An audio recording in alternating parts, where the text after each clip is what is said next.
Thank you, Minister. Senator Hanson.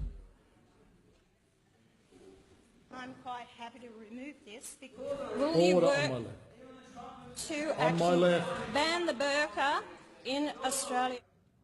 Attorney General, Senator Brandis. Thank you, Mr. President. Senator Hanson, no, we will not be banning the burqa.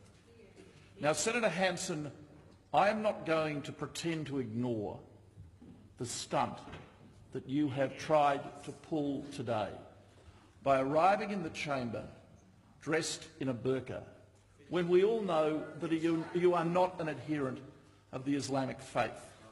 And I would caution you and counsel you, Senator Hanson, with respect, to be very, very careful of the offence you may do to the religious sensibilities of other Australians.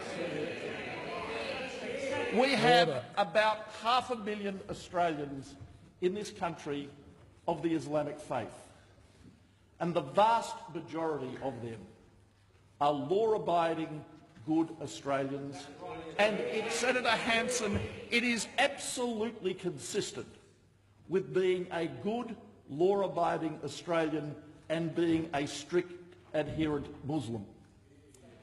Now, Senator Hanson, for the last 4 years, I have had responsibility preeminently among the ministers subject to the Prime Minister for National Security Policy. And I can tell you, Senator Hanson, that it has been the advice of each Director General of Security with whom I have worked, and each Commissioner of the Australian Federal Police with whom I have worked, that it is vital for their intelligence and law enforcement work that they work cooperatively with the Muslim community. And to ridicule that community, to drive it into a corner, to mock its religious garments, is an appalling thing to do, and I would ask you to reflect on what you have done. Order. Order. Order.